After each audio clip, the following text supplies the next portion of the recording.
Как же давно на нашем канале не было экспериментов. Около года или даже больше, если я не ошибаюсь, ведь один из таких был в 13-й части игры, когда мы промотали целых 10 лет и посмотрели, как сезон 2021 прошел в PES 2013.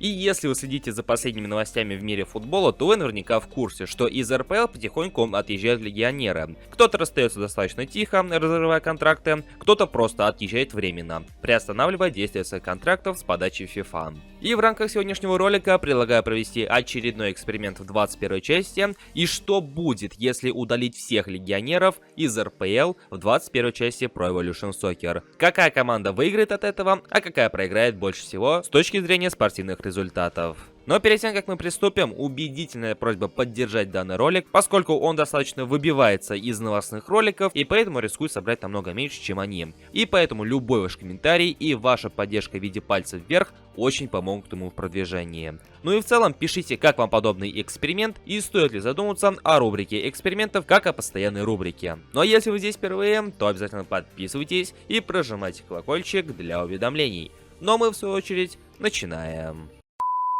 А спонсором данного ролика выступил мой новоиспеченный телеграм-канал, который я наконец-таки открыл. Теперь разговариваем о PES, eFootball и других футбольных симуляторах не только на ютубе и ВКонтакте, но теперь и в телеграме. Отличительной чертой этого телеграм-канала будет то, что мы будем общаться в более свободной форме, нежели это происходит в комментариях на ютубе или ВКонтакте. А поэтому присоединяйтесь, ссылка ожидает вас в описании. Итак, прежде чем мы приступим к нашему эксперименту, я считаю нужным проговорить некоторые моменты, а именно как будет проходить этот самый эксперимент. Как прежде всего я отсеивал легионеров. Естественно, я удалил не всех иностранных игроков, то есть остались не только русские игроки, но и какие-нибудь там сербы и южноамериканцы. А также игроки, которые уже известили свои клубы, что они их не покинут до конца сезона. Однако на момент записи этого ролика подобная информация могла измениться, поэтому кого-то, возможно, я удалил зря или наоборот зря оставил. К сожалению, в eFootball нельзя ограничить трансферы команд, только первое трансферное окно, и естественно я его выключил. Это не защищает нас от того, что клубы все-таки не купят ни одного легионера, так или иначе один или два, но все-таки будут присутствовать в команде. Частота трансферов низкая, а сложность переговоров сложная. Я более чем уверен, что это почти никак не повлияет на наши клубы, но так или иначе я пытался. Ну и давайте же взглянем, к чему привел отъезд легионеров из нашего чемпионата. Я убедился в этом за время предыдущего эксперимента, что в 21 часть очень долго перематывать сезон. Но так или иначе, полноценный сезон мы промотали, и давайте же ознакомимся с его результатами без легионеров. И по итогам сезона первую строчку в нашем российском чемпионате забирает ЦСКА, набрав целых 61 очко. За ним следует Локомотив, далее идет Зенит, Спартак и Динамо. Другие клубы наподобие Крыльев, Ростова, Уфы и так далее, которые не избалованы легионерами, также замыкают таблицу нашего чемпионата. Ну почти что без изменений. По итогам сезона лучшим бомбардиром стал Федор Смолов, он забил целых 16 мячей. На удивление на втором месте Барсов из Сочи, он забил 11 голов. Далее идет Дзюба, Ерохин, Милкадзе, Ильин и прочие игроки, которые забили по 10 мячей за прошедший сезон.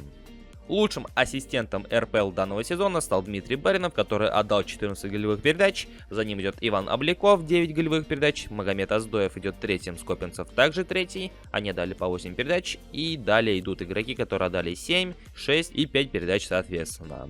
Ну и сборная РПЛ этого сезона выглядит следующим образом. Ситуация в Кубке России выглядит намного интереснее, чем в чемпионате, ведь в финале Кубка России тульский Арсенал обыграл в сухую питерский Зенит. Где-то радуется один Антон Чейз. Несмотря на поражение в финале, лучшим бомбардиром Кубка России стал Артем Дзюба, а больше всех голевых передач отдал Ахметов из московского ЦСКА. Целых 3 голевые передачи за все матчи Кубка России.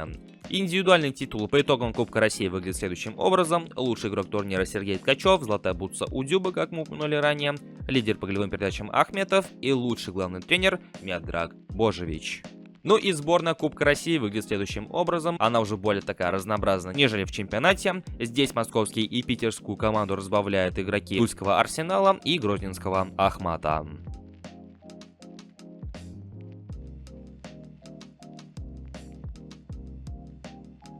И как-то вот так вот прошел целый футбольный сезон без легионеров в нашей российской премьер-лиге. Также я промотал еще 4 сезона без легионеров, и кто станет победителем РПЛ последующие 4 года, вы уже узнаете в моем телеграм-канале, ссылка на который присутствует в описании под этим роликом. Но сейчас же я жду вас в комментариях под этим роликом, как вам подобный эксперимент, понравился ли он вам и стоит ли задуматься о рубрике экспериментов как о полноценной. Обязательно дайте обратную связь в комментариях под этим роликом.